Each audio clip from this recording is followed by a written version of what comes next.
Evening, welcome to Meldon Law Monday. This is the Buddy Martin Show, and I am Buddy Martin. Glad to have you tonight. We'll talk about a lot of the news lately, especially now that there's down to one playoff spot left in college baseball. We'll give you that update. We'll talk about some about recruiting, something we don't know much about, but we'll have some information. Apparently, quite a week for the Florida Gators. We'll discuss that. Kevin Brockway will join us later. And then Franz Beard will talk to us about what's going on in the world of all Gator sports. Of course, Shane Matthews, the QB, the host of his own show. We will talk to him just a moment here in the Gator Orange and Blue Room. Stay tuned. The Buddy Martin Show is coming up right now, right here. Tell your friends and neighbors. Yes, it's time again for Buddy Martin. Call him up and tell him what you're thinking. But be kind because he's doing the best he can. Better, stronger, faster.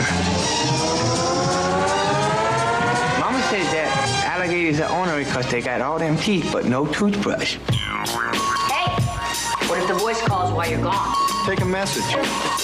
Bye. You ready, champ? I'm ready for this my whole life. I'm incapable of small talk. But that's why you love me, right? Kind of intimidating to be in the presence of so many great athletes.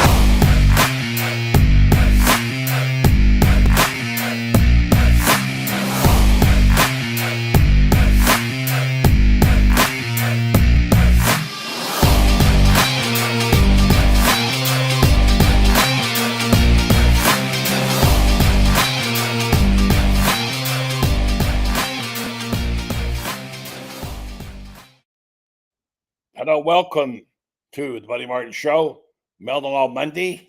We're down to the nub now. We're getting close to, well, it's college football season to most of us. We'll be talking now more and more about football as it gets closer and closer, and a major policy shift here about policies on this program. We're going to endeavor to quit talking about things off the field that don't pertain to the game. We have got policy wonks everywhere. Look up the definition if you don't have it. And we talk about things every day that pertain to policy and money and all the other stuff. When really what we're here for the games. We're here for the games, the results, the competition. At least that's what I'm here for. And I have a feeling this guy's here for it as well. I know he wants to talk ball more and more and less about policy. Good evening to you, Shane Matthews. How you doing, buddy? Am I right about that? Yeah, I mean, there are really no rules right now in college athletics, so why worry about it? Well, they'll change as fast as you start studying up on them. You know, it's so quick. And so, anyway, I don't want to complain because I think the college game might be better. I'm not sure yet. We'll see how this all works out. All these schools get $20 million to play with. I don't know.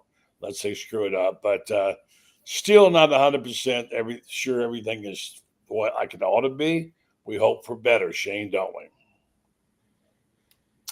Yeah, I mean it's all about the dollar now. I saw where I think Texas Tech is reported that probably going to have the highest paid athletes on campus at like $55 million. I don't know if that's for one sport or what, but they had the highest paid player in women's college softball, and Yeah. they're throwing their money around. Well, now, if you want to play the money game, Texas Tech ought not go up against guys like Texas and Texas A&M. Yeah, they got some big backers though, buddy, at that school too. I know they do, but I don't think they got bigger backers than Texas got. We'll see how that goes. It's going to be a money game, ego game. But meanwhile, Shane, I know you don't like me. We don't keep up with recruiting per se, but it seems like when you read the pickups that Florida got this past week, and we'll go over some of those later. It looks like they're getting some ground in that area.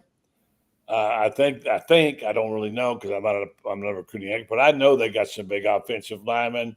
They got some players they want. They got a wide receiver from Gainesville that we know about, Justin Williams, who may not be able to break through because there's so much competition. But it feels like, it seems like, and I think I hear and read tweets from Billy's brother, Kurt, about how he's doing, and he feels like he's really fired up about what they're doing recruiting wise. So again, not to talk about things that are going to be next year, and not to talk about policy, and not talk about money. So I'm not going to focus on. I'm going to focus on what's here right now, what's next. And the one thing that gets me a little bit stirred up, and I know these are preseason polls, is the latest ESPN projection on how the teams will finish. Have you seen that? I have not. Okay, well, they came out with it today, the SEC's projection on the teams, how they will finish. Now, we know how Athlon had them. I'm talking just SEC, ranking the SEC. Where would you think the Florida Gators might land in there? Well, you said you had a problem with it, so I'm assuming 8th. How about 11th? Oh, wow. Am I missing something here, Shane? I mean, we got to see us win games. I mean, we won 8 last year, buddy. Had a good end of the season. I can see where people are coming from. I still think there's 3 teams in the SEC that can surprise people this year, and I think Florida, Auburn, and Oklahoma are the 3, in my opinion. Well, none of those got any love from this poll. Right. And I'm not going to go through the whole poll. Now, Florida plays 1, 2, 4, 5, 6, and 9 of these teams, right? I think Oklahoma's schedule is harder than ours, isn't it? You know what? I don't know. Well, supposedly harder. I don't know why people – here's the thing. If you play in the SEC, you're going to have a hard schedule. And I am so tired of people talking about it, quite honestly, buddy. Yeah. Because if we were not playing the hard schedule, people were going to bitch and complain that we're playing Louisiana Tech and I hear you. These directional schools. So, like I said last year, embrace the schedule. It's going to be fun. Well, they play all these teams. They're ranked ahead of them. They play them all, so we'll know about that. But let me give you this top 5 or 6, and I'm going to tell you about what I call the really it's a 4-game stretch, okay? And I think it's the toughest 4-game stretch I've ever seen in college football. And Florida Gators have got to play it. So we'll talk about it. But here's how ESPN picked it. They got Texas number 1, no surprise there, right? Number 2 is Georgia, no surprise there. Number 3 is Alabama. I guess you could argue that, but I think it's fine. Number 4 is Texas A&M. I'm not sure they belong that high, but we'll see. Number 5 is Tennessee. Tennessee 5 spots better than Florida? I don't think so. I'm not even sure they're better than Florida. We'll see what the quarterback situation is going to be. LSU is 6. I watched the LSU game this past weekend on Saturday night, just for the heck of it. And I've forgotten some of the things that happened. I know that Jaden Ball, when he got that ball tucked under and took off, he showed some speed, man. He outran that defensive back for LSU. The defensive line played really well in that game. DJ Lagway didn't play his best, but he didn't make any mistakes. They beat the crushing blow was the ball touchdown. They came back, and then Nussmeyer got hurt. I got to give him a lot of credit. He kept battling in there, and he couldn't get it done at the end. The defense held. So LSU is 6. Ole Miss is 7. Auburn is 8 ahead of Florida. 9 is South Carolina. 10 is Oklahoma ahead of Florida. And 11, your Florida Gators. I don't know. Who's behind us? Everybody else is behind you. This is the SEC. 12 is Missouri Tigers. 13 is Arkansas. 14 is Kentucky. They lost a key guy today, I saw. I read the story. This guy was apparently the guy on the field. He went to work as the athletic director, or not athletic director, what do you call it, new general manager for Louisville. And they talked like he was just a key piece to Kentucky in recruiting and everything. There was a lot of moaning and groaning. Vanderbilt's 15, and Mississippi State is 16. Now, any thoughts on any of that? I mean, time will tell. I mean, a lot of people think LSU. I would say LSU needs to be higher than whatever that poll is you just had it too. I think they're going to be really good on offense. I mean, I think they're going to. Yeah, we'll know a lot about LSU first game of the year. They got to play Clemson. Yeah. And they lose their first game of the year every year anyway. So we'll see what happens. Texas first game of the year too. Yeah. Ohio State. So that's going to be a battle. All right. So here's what I have deemed the Scorched Earth Saturday, a month of Scorched Earth Saturdays for the Florida Gators. You ready? Mm-hmm. Starting with game 3, Florida at LSU, night game. Not a great place to start. Tough, as you just said, tough. Next up, Miami at Miami. I feel more confident about that, but I think Miami's favored in that game. Then they have, thankfully, a week off. And next up, Texas comes to Steve Spurrier Field, and what you said was the biggest game ever played here. And I agree. And then they follow up by going to Texas A&M. You talk about a tough stretch of games. Wow. Yeah. Well, I wouldn't say it's the biggest game ever played. I think it's going to be the most expensive ticket, is what I said. I think it's the biggest game ever played. They're number one. It depends on. I mean, if we're sitting there at 1-2, it ain't that big of a game.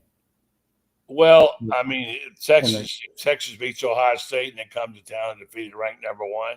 And Florida is, let's say, have one loss. It is a huge game. I think the biggest ever played at Florida Field, in my opinion. And I've seen quite a few of them. That's just my opinion, but as you say, that's what we do here. We give opinions. So there's a Scorched Earth Saturday, which I've been writing and talking about. It's quite an amazing thing. And I'm for it. I love it. I love it Texas is coming here. I love we're going to get to see Arch Manning. I heard a guy say last week, I think I told you, he may be the greatest quarterback of all time. And he may be. I don't know. Haven't seen it yet, but, it is for sure. So that's that. All right, Shane, jump in here in a minute. Just talk about baseball. I think we got one left, and it's Murray State, and they were leading. They were losing to Duke 3-2, I think, in the third. So that's that. Your thoughts about how the baseball wrapped up? You mean how our season wrapped up? Well, no. Just the playoffs. I thought it was that spectacular. I think college baseball regionals and super regionals are some of the most fascinating games you'll ever watch because you don't know what's going to happen.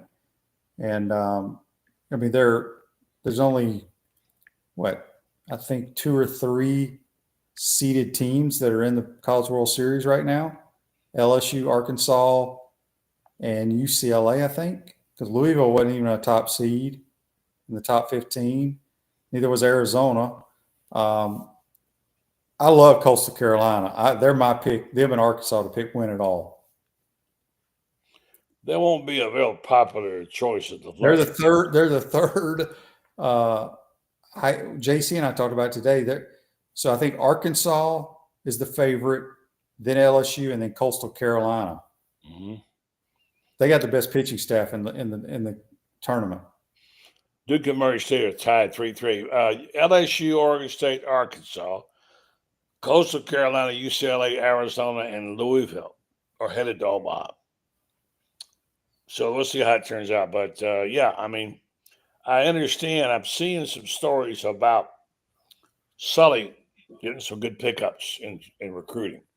I see like Florida got a softball catcher at Mississippi State, and they got some football players. There's been a lot of recruiting activity. I know you don't talk about recruiting much. And I don't much either because I don't know much about it. But people who know about it talk about it as being quite a weekend. All right, Shane, it's U.S. Open week. Time to go. I saw a really good piece today on NBC on the history of Oakmont. I've covered 2 of the Opens there. One was a 63 by Johnny Miller, by the way, in the final round. Arnold Palmer's played in 5 Opens at Oakmont. That was his home course, other than the Trove. So that course it's a really good piece on what the Founds family did there to preserve the integrity. They want to make it hard. They've done that. They say this is the toughest greens anywhere to putt. Or fast, whatever. Scotty Scheffler, obviously, we like.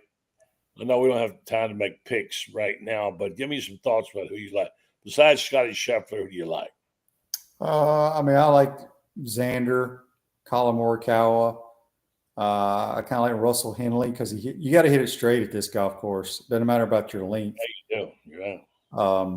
It's probably the hardest. Some people say it's the hardest golf course in the world. Yeah, that's what I've heard, and I've seen And it. it's totally different than what it was 15, 20 years ago. They've cut every tree down. There's no more. Yeah. There's no more trees. Yeah, the NBC piece shows the evolution of the golf course. Yeah, they cut literally every damn tree down. They cut them down at night. They planted them all too, by the way. Those trees. They planted all those trees. Yeah, and so they cut them down. It's no longer. They probably need to change the name of the place. No longer oak vine, huh? Yeah, there are no more oak trees there. Yeah, well, that's anyway. It's going to be a heck of a tournament, and the putters are going to be the ones who excel. I don't know yet who all my picks are going to be. I like DeChambeau. If he's rolling the rock, I think he can't hit it in play, buddy. He ain't gonna have a chance. I know. Well, he'll get it in play. He's a little crazy. I know. I like him still. He's a competitor, and in the U.S. Open, you have to keep your cool because, as you know, at any minute you can blow up. Any minute, and maintaining that cool is the key to it. So, I don't know. That's why I got Schauffele. He hadn't putted too well lately. So I'm not going to hold me to it, but I like Scotty, and you do too, I'm sure. I'll never not pick him. We're in my picks on my show, we're not allowed to pick him.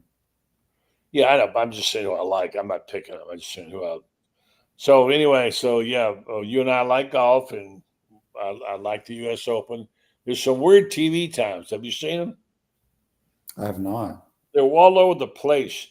They must think, we have a clicker just here and change. Listen to this.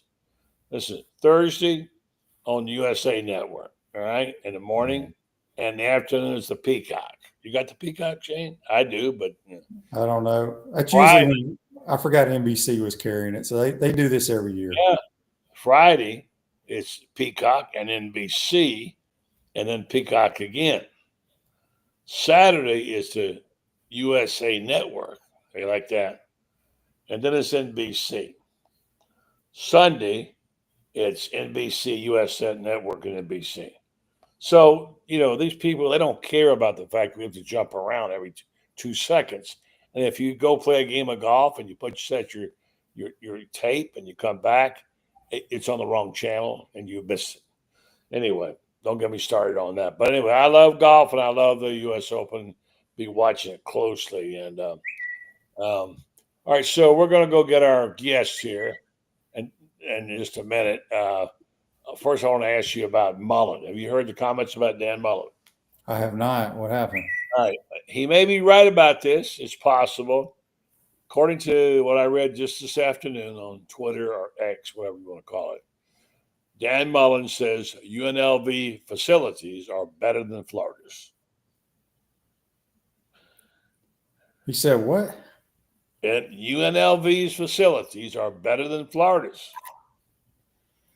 Well, you got to remember, Dan never had the indoor. Football standalone facility. Maybe they were at one time, but they're not now. Well, they could be better than if he's comparing them to when he was the coach. Yeah, that could be very true. He hadn't seen him for that much anyway. He's obviously not making a whole lot of friends down here these days, or he probably doesn't care. And we'll see how that goes. But okay, you want to do a ranking on the stadiums in the SEC? I'll give you a minute while I do a spot and come back. This is the Grok rankings. Now, you know what Grok is? I don't know what that is, buddy. Grok is the artificial intelligence people that you write stories for you and do ratings. You can go in and say, you learn to use this and if AI, and you say, tell me what you think are the best ratings. And they do it on nonpartisan.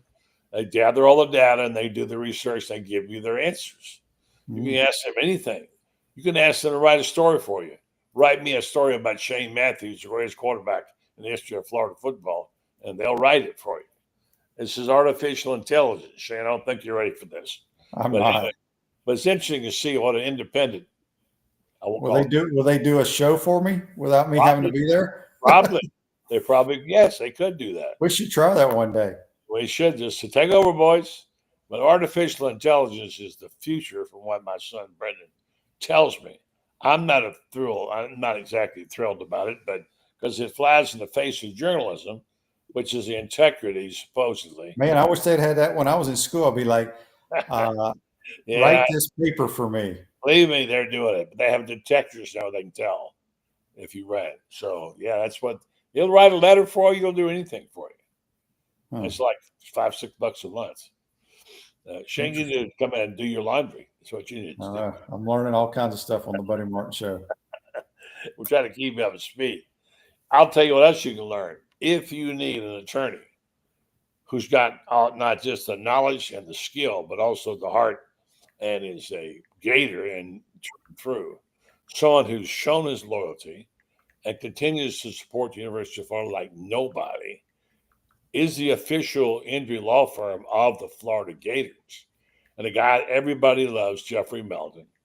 Meldon Law is the place you want to go. I've been going there now. I'm a client of his on some issue, it's real estate matters, whatever. He may not know exactly what the best approach is for you on this particular case, but they can get you to an attorney that can. And I want him handling my business because it's a matter of integrity and foresight, and he's got his heart in the right place. Meldon Law, I've got to remind him sometimes he has so much fun being a Gator, he forgets he's also a lawyer. If you want to locate, there's 4 locations to get a hold of him: Meldon Law, Ocala, Gainesville, Williston, Lake City. Check them out. They like you to know that they will not back down. Shane, what's the best stadium in the SEC? Well, mine, and I think it's the number. It's got to be the number one. It's Tiger Stadium. You got it. Yeah, it's ain't nothing like that place, buddy. Yeah, no, I've been there many times. Many times. You're right. There is nothing like it. Those drunk Cajuns can make it used to be a lot worse. They used to have the tiger on the field. I know. I wish they'd bring it back. They should bring it back. And they'd go poke the tiger and make him roar. Yeah. So, all right, let's see. What else you got here? Who's third? Who's second? Now, remember, it's different because we got new people in. Second one, they're probably going to say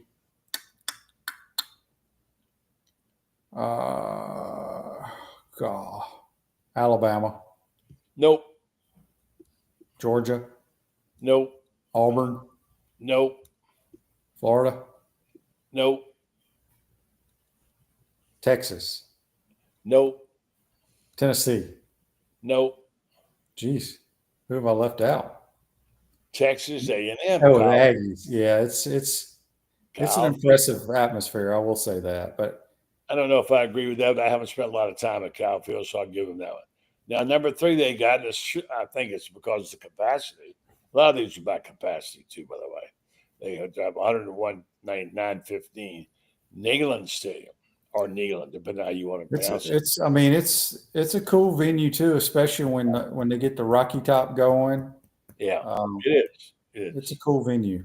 It says the Vol Navy checkerboard end zone, Sweet Caroline, 100,000 plus fans. Neyland's iconic, and I like all that. I like the Vol Navy. Vol Navy is very cool. They're very cool. Now comes Alabama at 4. Bryant Denny, home of the Crimson Tide Dynasty, say the art venue, Walk of Champions, symmetrical design. Anyway, so I would say maybe. Okay. And 5 would be the Swamp. The Georgia Bulldogs, Sanford Stadium, between the hedges. I've never been there. No, you've never been there. Okay. It's pretty cool. The only thing about it, they used to be hard. The fans would leave in the third quarter a lot in the old days. And the capacity is pretty good. It's 92,000. And Bryant Denny is 100. Then your Florida Gators, Ben Hill Griffin, is best at night on campus setting, swampy heat. It is most unique, I think, in that regard. because it is in a hole, Mm-hmm. And you would tell me you played in it a lot. What was the big? As we go and find our buddy Kevin Brockway here, tell me what you think were the most other than the altitude and the being in a swamp. What was there about the field that made it so great?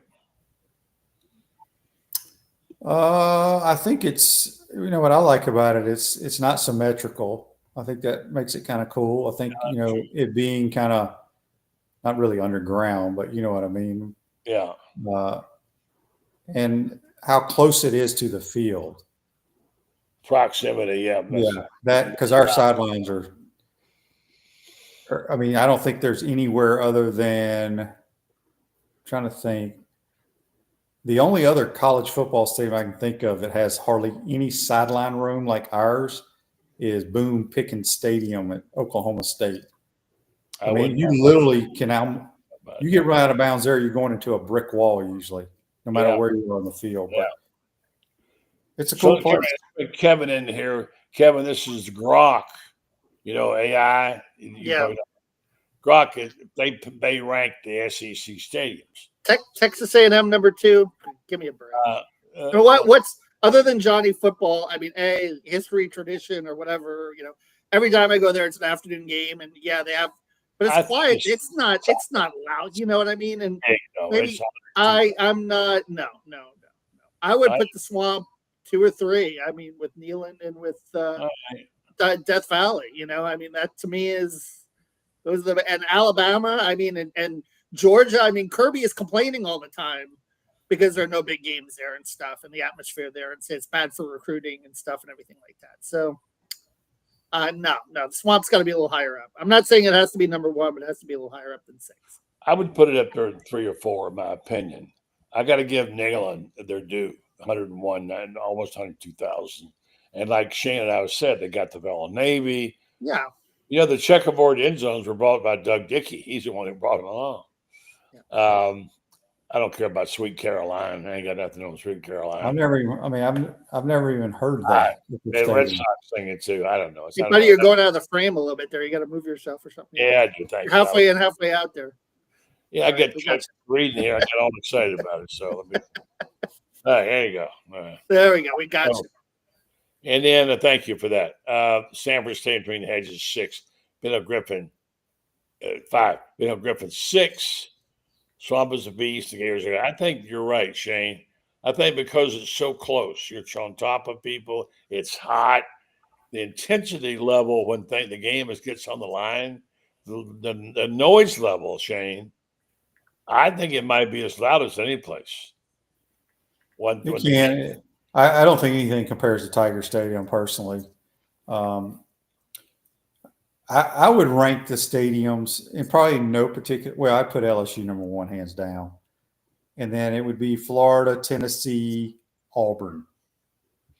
Auburn Stadium is a very tough, loud. Of course, they got him on the year Zook went in there and got beat. They nailed Auburn for piping in crowd noise. Got fined for it. You know what stadium used to be on top of you? And I know you're both going to say it's dump, but the Dolphins and the Hurricanes both lost an advantage when the Orange Bowl got torn down because that stadium was right on top of you too. Wait a minute. Hold on. What are you talking about? I'm talking about the stadium. I mean, you used to get when it was loud and when that stadium was filled. You used to get Miami, the Old Orange Bowl. Yes, it was right on top of you. Fans were right on top of you. Kevin, I've been to 100 games there, okay? There ain't nothing anywhere close to being a top 10. Yeah. I'm telling you. I'm not saying it's a top 10, but I'm just saying that the Dolphins back in the day, when they moved into pro player, it was I saw every Dolphin game for the first 10 years, okay? I covered them. I know it was not loud. They couldn't give tickets away.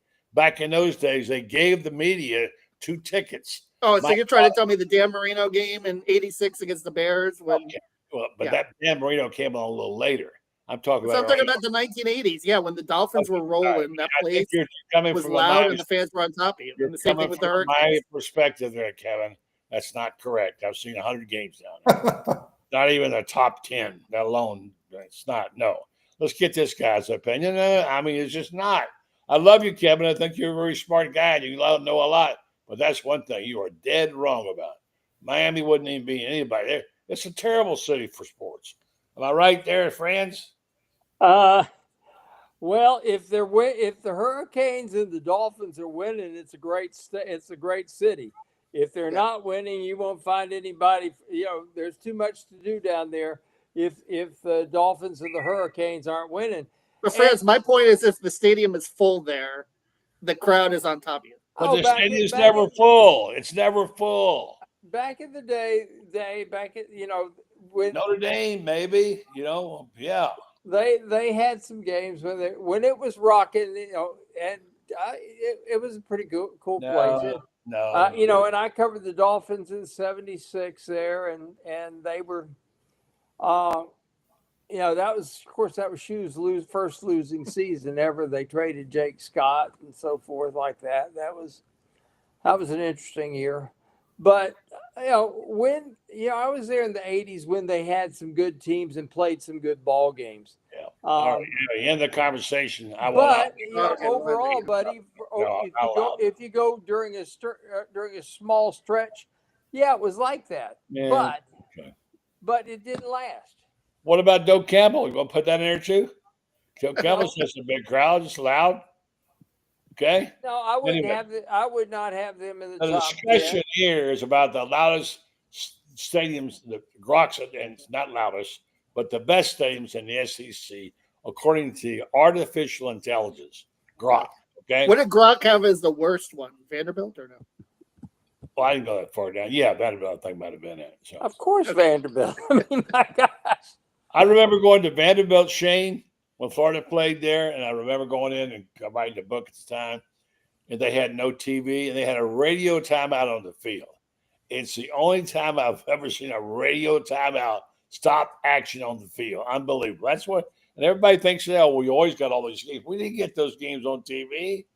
Gosh. You know what I remember? You go to Vanderbilt's press, you go everywhere at the press box, like we had been at like Auburn or Alabama the week before. And man, they had barbecue, they had food like you can't believe. And we go to Vanderbilt and they got grapes and little celery, little pieces of hacked up celery and the mini carrots and stuff like that. And I'm thinking to myself, this is the pregame meal. And oh my gosh, bad stadium, bad food. Pregame meal doesn't even count to me in terms of rating a press box. But bottom line, a press box is a whole other discussion. But the fields and the venues, there are some great ones here in our country. Florida is one of them, and I think it'd be in my top 3 or 4 in the country. I'd have Florida at number 2. I'd have LSU, Florida, and Auburn would be my 1, 2, and 3 in the SEC. Yeah. Neyland, I mean, we were talking about Neyland too, is up there, right? I'd have them 4 or 5.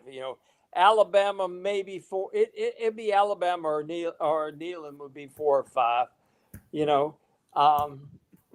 Texas is the way the Texas Stadium's set up with the track around it and everything like that. It just, I don't know, it just loses something to me. I don't like it. Texas A&M, Aggie Land, give me a break. No, the only thing at Aggie Land that's worth a damn is halftime when the band comes out. The band is worth the price of the ticket. The football sucks there. Bevo's pretty cool too. Seeing Bevo down there. It is pretty cool, yeah. That's pretty neat. I wonder if he'll be at the game next year. No, he won't travel here. Well, they do travel sometimes, but most of it's because the teams don't let them. I wonder if Florida stops him from coming. Well, you got to wonder about him and Boomer Sooner too. You gotta have Boomer Sooner, man. You gotta have some I think that's terrific. The thing is, that's as annoying as Rocky Stadium. You've been at Tiger Stadium, Shane, when they pulled the damn Tiger out there, and if the Tiger's pissed off that day, that's pretty awesome. We talked about it before you came on. Yeah. And it would be nice to have him back and again, but I don't know if live mascots is the way people are going these days. I'm not sure. Shane, listen, while I got you on, and before Shane has to go have his peanut butter and cookies and leave and get up tomorrow morning for a show, he's got a hot sports writer on, so he has to go to bed early. Let's talk about the recruiting. Now, I know none of us here do any recruiting, all right? But there were some significant gains according to what I'm reading over the weekend, including the receiver from Buchholz, etc. There's been it was supposedly a really good recruiting weekend for things like that. So, although I have a policy now where I'm not going to talk about anything that's not happening on the field, that's where my focus is going to be. I do think that they may, from what I'm reading from others, I don't understand, and some of you people listening and watching can tell us, I think it was a very big couple of days for Florida in recruiting 2026. Kevin, what you know about it? Yeah. Well, hey, we got something breaking here. Kakua Rhino Amua, a 3-star tight end. Guy from IMG, Bradenton, just committed as well. Had It's easy for you to say. So 6'6", 260-pound tight end, pretty good as well. Yeah, it's been a good. I mean, I think it's been a good couple of days because now they're up to about 7, right? Janavri Carr, the inside offensive lineman, he's a guy from Chancellor Campbell, 6'8", 306. Yeah. He's about a 3-star, but he's a big guy and someone they can get their hands on and train. Which is also big. Anyway, so go ahead. I'm sorry, didn't mean to interrupt you. Yeah, no, I mean, well, Carr is a guy that has some Trinity Catholic ties before he went to IMG. And this tight end also went to IMG. So they're getting into IMG a little bit here as well. And, of course, the kid from Buchholz, Chester Williams, who we referenced also, another guy who I know that, is one of the better players locally in the area. And, area kids, it's been kind of hit or miss. I mean, Gavin Hill didn't pan out, the kid from Buchholz. I mean, do you call Miles Graham an area guy? I mean, he was here 1 year. But he's going to have a lot of competition, obviously, in that wide receiver room, when you consider what's already there. So it's going to be interesting to see, how he fits in. But there's, they've had a couple of good weekends. Obviously, they've had the events at Spurrier's. There's been doing a lot of tours. The Havner Center is helping. And obviously the House versus NCAA settlement, buddy, as much as you don't want to talk about off-field stuff, these kids can rake in money now from the universities too, which I'm sure helps. These kids are probably all slotted somehow, and I'm sure that factors in a long way as well. Shane, have you got it figured out exactly how the money thing breaks down, how it all happens, how many scholarships? I heard you talking to Scott. Franz wrote a really good column about it. He understands the numbers better than I do, better than most people do. And I can read you some of the numbers out of Franz's column, which I take as gospel. The new total for the men on scholarships is 265 versus 156.2. And the new limit for women, 255. Old was 129. There's a whole bunch of scholarships. Apparently, Sully's handing out quite a few of them these days. He's got some good-looking players coming in. So the number we heard, and Shane, you heard it too, is the 20 million or 20 billion, whatever is it, 20.5 million. 20.5, yeah. 20.5 million. And 75% goes to football, according to Franz, 15% to basketball, 5% to women's basketball. The remainder of 5% goes to all the others. The shared revenue will increase annually. Shane, that's a lot of money, buddy. What do you think about that? Yeah, I mean, I don't know what to think about it, quite honestly. You got to figure out where the money for baseball and softball is going to come from, track, because you're going to see more and more, I think, athletes from those sports be on like year to year and bounce around if they don't change the rules for the going into the portal because they can go play somewhere else and get more money. Because some schools are going to give more money to those programs. I'm glad I don't have to deal with it as an administrator, because just getting we've all heard what Kirby said the other day at the SEC meetings, that you got to pay guys to stay verbally committed to you. I mean, that's just nonsense. It's just hard to believe, but that's what's happening across the country. Yeah. And you have to pay guys to come on a visit. So that's where we are today. Well, general managers is what they need. Shane, let you go, do what you got to do, and you'll pot up with Shane Matthews tomorrow morning, regular time, 8 a.m. He'll be on with who else you got? You're going to be on with Grock tomorrow, buddy. You taught me about Grock. He's going to do the show. I think Grock will be better than me, by the way. Well, no. Grock may be interviewing you on my show. Okay, well, there you go. You all have the day off. I'm going to sleep in and let Grock do it. Okay, I like that. If it works, let me know. I'll try the same thing. Yeah. All right, guys. Take care. Take care, Shane. The great Shane Matthews. Appreciate it, buddy.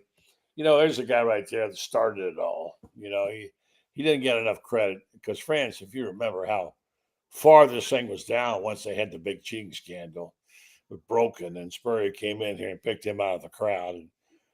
And John Reeves had a lot to do with him, by the way. Do you know that? You guys know that? He got him up on the practice squad, basically, and got him and told Spurrier, you got to take a look at that. Steve knew about him, but anyway, he does a heck of a job there. John Reeves really taught him footwork. And, because having been in the NFL and the USFL, he knew about finding passing lanes and stuff like that. And Shane, by the time Shane played his first game, he already knew how to move in the pocket and find passing lanes. And, the only quarterback, they're picking a spring. Everybody else had to redshirt at least. You break it up a little, France. I couldn't hear what all. By the way, France, I do like your hat, though. Yeah, got the 1940s fedora going. I dig that. Cool. Yes, it is. It's it is very nice. That's an expensive hat. That's a Stetson. Now the Stetson's the Stetson was a gift, and now that one. Oh, what? Is that not the Stetson you got on? No, this is a Panama. That's a Panama hat. You told me you got a Stetson hat out there. That's not it. I do have a Stetson. I've never seen the Stetson cowboy hat. I've had one. I didn't ever see a Stetson like that. I haven't worn that one in a while, but that one was a gift. Okay. When I stayed with Larry and Colonel Polly Gross in San Antonio, and condolences to the Gross family. They lost a family member, the big black German Labrador. Your buddy, the dog, yeah. France, the 75-15, I guess it's been floated around for most of the SEC schools, or Georgia has confirmed it. Has Florida definitely confirmed that yet, though, or no, or how they're going to spend it, or based on your sources, or seeing that yet? Here's where the problem is, Kev, and that is, and buddy, they still have left the door open for NIL money. Yeah, and supposedly there's a clearinghouse, and that clearinghouse is supposed to enforce the legitimacy. Then I go through that. I believe that through there, like I believe that I'm going to. No question.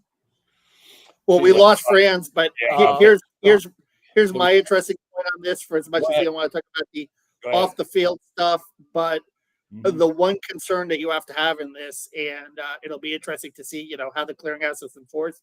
But when you look at those revenue breakdowns, the conference is going to have the huge advantage going forward in basketball is going to be the Big East, because of the fact that no big time football in the Big East, right? So the 75% is going to be going to basketball, not football. And that's going to be interesting for Todd Golden's squad going forward. And thankfully he, put together those NIL deals for Boogie Fland and, et cetera, Xavier Lee when he did.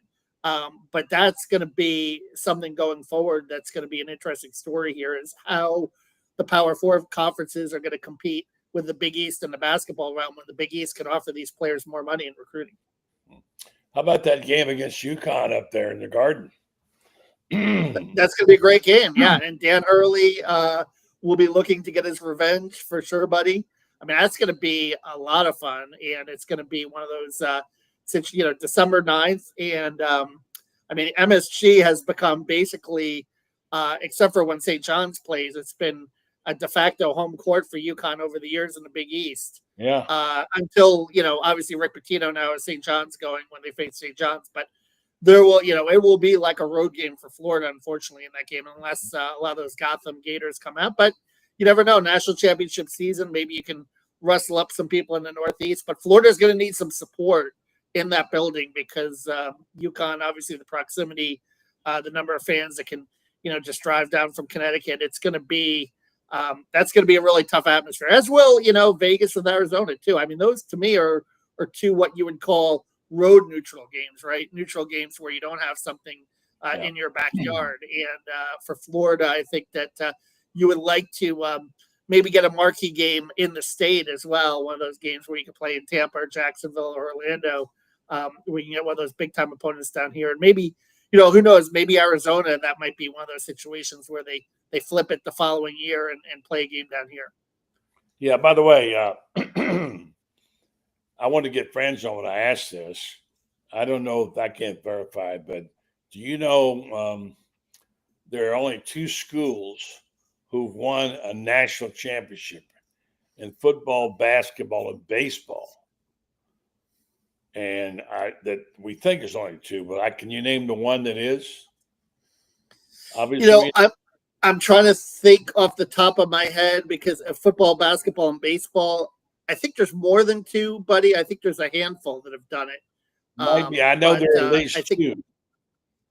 Michigan, I think, is one of them, right? It might be Michigan. I don't know. I'm asking you. I don't have the list. I can tell you, we know already about Florida. They won 3-3, actually. And UCLA for football and basketball, but football, baskall, baseball. That's what you're asking, right? UCLA is done. UCLA. I don't know. Florida, Ohio State, UCLA. There you go. Yeah, UCLA. And anyway, so that's interesting. I thought that was very interesting. All right, now, do you follow the NBA at all? Of course. I can't watch it. It's unwatchable. I covered the NBA for 7 years. I covered tons of Nuggets basketball games. Well, buddy, you didn't see did you see my story last week on the Gator ties in the NBA Finals? I don't know. Maybe I did. Mark Daignault, who used to work under Billy Donovan, is the Thunder coach. I did not from see 2010 to 2015. Yeah, did you know that Shea Gilgeous-Alexander once upon a time was a Florida commit? Not only that, I didn't know how to pronounce his name. Yes. He was a Florida commit. I mean, Mike White tried to get him committed when he was 16 years old, and John Calipari swooped in and stole him about a month before National Signing Day after he had a big summer with the Canadian national team. So you've got him, and then obviously Andrew Nembhard, spent 2 years at Florida before he transferred to Gonzaga, and he's on the Pacers. So you've got some Gator ties here, and I watched the games. I've watched games 1 and 2, and game 1, obviously the Pacers rallied back. The Thunder couldn't put them away. Game 2, much better job by the Thunder in terms of keeping their foot on the gas all 4 quarters. Got a lot of contributions from the bench, and Shea Gilgeous was as good as Shea Gilgeous was. I mean, he's averaging about 30 points through the first 2 games of the finals. He's one of the few guys who scored 70. What did he score? 60. I got it here someplace.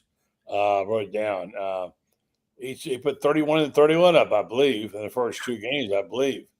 So he is so effortless getting to the basket too, and that wingspan. And under Daignault, OKC plays really good defense. Chet Holmgren played a lot better in game 2. He showed up. That was really big for the Thunder in that game. And Alex Cruz off the bench at 20. He's a former Texas A&M guy. I covered him when he was at Texas A&M. He played for Billy up in Chicago, and Billy loved him up there in terms of, just an intangible guy off the bench. Hated to let him go and get traded to OKC, but he's contributing, plays really good defense. So I like the Thunder in 6 games in the series. Although I will tell you, Carlisle is a heck of a coach. I mean, if you listen to Steven Jackson's podcast, he says he's the best X's and O's coach in the NBA in terms of just how he makes adjustments and stuff. A lot of Indiana's comeback this season have been a result of some of the adjustment that Carlisle has made. And I think that speaks to Todd Golden's coaching acumen in the NCAA tournament as well. I saw a lot of adjustments through that March Madness run that helped them come back from some of those deficits too. Todd and his staff deserved a lot of credit for that. Along with the players, you got to get the players to believe, and the players have to execute. But I thought Todd and his staff showed me a lot throughout that whole tournament and their ability to come back as well. Yeah. On the subject of that, I had a good friend of mine from Denver who's pretty knowledgeable, used to do a talk show. He wanted to know about Florida and how good they were going to be and would they be in contention. He said, did they get that? They lost that guard. We know, of course, what he's talking about. Yes, they did. They had several guards they lost. No. I don't care about the rest of them. Of course, he didn't understand the 3-guard situation they had. And he said, but what about that front court? They get those. Yes, they got them all back. You got them all back? Yes, they got them all back. They got them all back. Yes. Oh, my gosh. Do they have a point guard? Yes. I tried to tell him about the guards, and he's, well, I don't know about them. Just tell people about the kids they got. They obviously got Boogie, and they got the kid from Princeton. Talk about the backcourt. Yeah, well, Xavier Lee and Boogie, it's going to be interesting to see the chemistry because, Xavier Lee, 6'4" guy from Princeton, an Ivy League school. And obviously, you look at his numbers and they're almost triple-double numbers. But then you have Boogie Flant coming from Arkansas, highly touted 6'2" guy from, obviously the New York City area, kind of that traditional New York City point guard that can handle the ball really well. But I think for both of them, I think the key is going to be getting stronger, getting used to how rugged the SEC is. I think that, in talking to Boogie's high school coach, he talked a lot about, Boogie even transforming his body a little bit, getting a little tougher and getting a little stronger. And I think Xavier Lee is going to be the same thing. Now, A.J. Brown from Ohio, he's got an SEC-ready body. I mean, he is 6'4", 210. He's solid. And he's another smart kid, too. He's in that Ohio University, sports management course, 4.2 student. There's something to be said for that in terms of that. I tend to find that smart guys, it translates to on-court IQ, translates to selflessness, translates to leadership. So I like that about him. And, he's obviously his brother plays at UF. So I think it's going to be a smooth, he's from Orlando. So I think it's going to be a smooth transition in that regard. They started summer workouts today, so we'll see. I still think, Brown is going to be the best shooter of the bunch, but I think that's going to be the overall question. Best shooter, no kidding. Yeah. So best perimeter shooter, I think, of the bunch, when you look at the numbers. But I think that's just going to be the big question overall when you look at Richard, Martin, and Clayton. Their ability, you're replacing, I think, in the neighborhood of 260, 273 pointers. So that's a lot of 3-pointers to replace. And can those guys, shoot effectively deep? But I think what you've got are a couple of pretty savvy ball handlers in Boogie and Lee that might be able to get to the basket a little more. Jumping around, you see DK got his contract, $5.3 million, Tennessee Titans. He makes almost as much as he could have made in college. Anymore, right? Good for him. Good for Chim, because Chim was one of my favorite guys to deal with. These, and not just that, but a good, smart, I think he probably did really well in the combine interview process too. A guy that's selfless, a guy that has some leadership traits to him. Someone that I think will contribute on special teams as well. But he's fast. He's got the speed. He's got the wheels. He showed a knack for getting open. And, DK and Badger, that's going to be interesting to see. There's a lot of talent in that wide receiver, but DK and Badger both are veteran guys that are knacking to get open. So we'll have to see with some of these younger receivers, and certainly Sturdivant's a veteran, a little bit more of a veteran, but there's a lot more than just the physical tools too. But I think we saw in the spring game, though, Dallas Wilson kind of knows how to get open a little bit. I'll say. By the way, switching sports for the final time, this will be our final comment of the night. Thanks for listening and watching, folks. How about it, Jack Caglione? What a weekend. He broke out, man.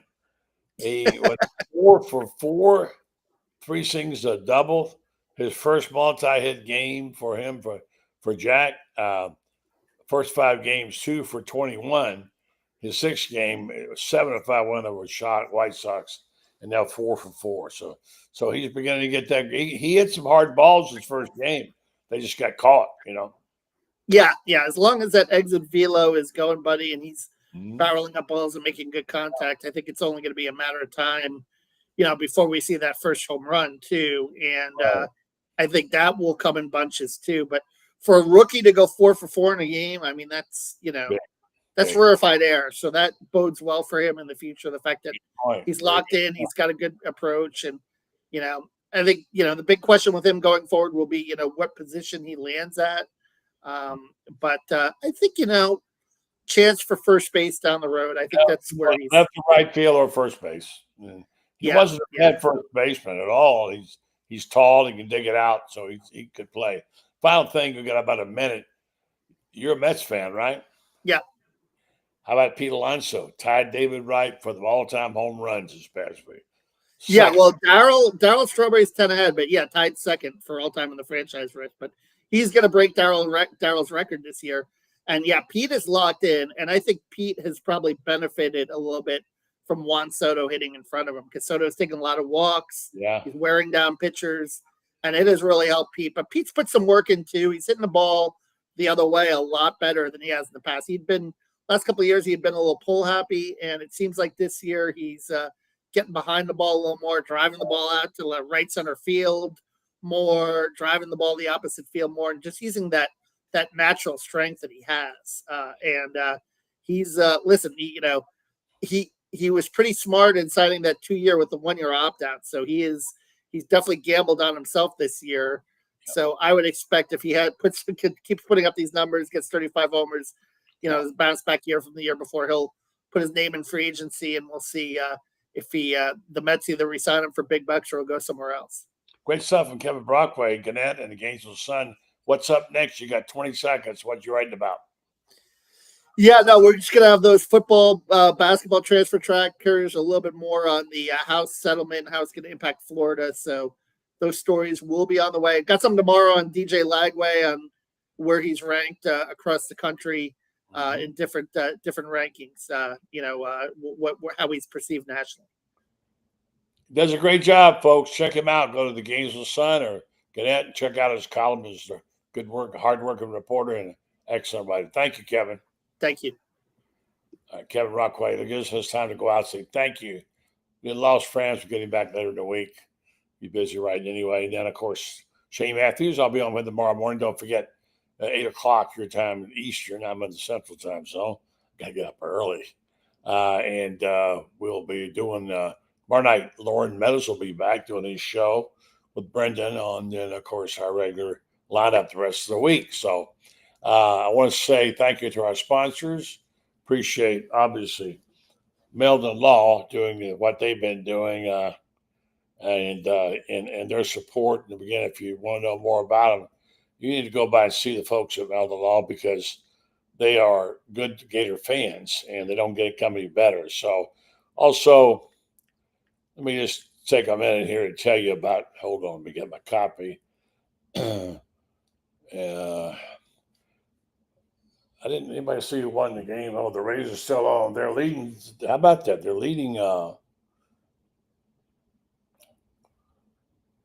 Red Sox. How about them Rays? All right.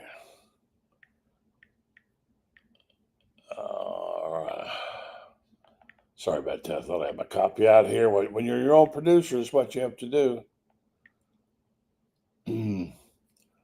All right. I'm going to tell you about our friends at Titan MRI and Imaging. Joe Colorio, he started Highfield in 1997. He's back there now. Titan MRI and Imaging now has 3 locations to serve you, 2 in Gainesville with Park Avenue and now Millennium Center. 1 in Lake City serving all of Columbia County and the Valdosta, Georgia area. Titan MRI offers the same great customer service, and they accept insurance, or you can go through their convenient self-pay options. They offer MRIs, CAT scans, X-rays, and ultrasounds, easy scheduling with lots of options, including nighttime if you can't make it daytime. They make those large MRI machines. This is key for patient comfort. Check them out. Titan MRI Imaging, 3 locations to serve you, and check them out if you need any of that stuff. It'll really help you out a lot. So thanks for listening and thanks for watching. We'll be back tomorrow night with our team. And don't forget tomorrow morning the SEC sidelines with Brendan and the gang and Mr. Brown and the gang. So I'll say good night and thank you for listening.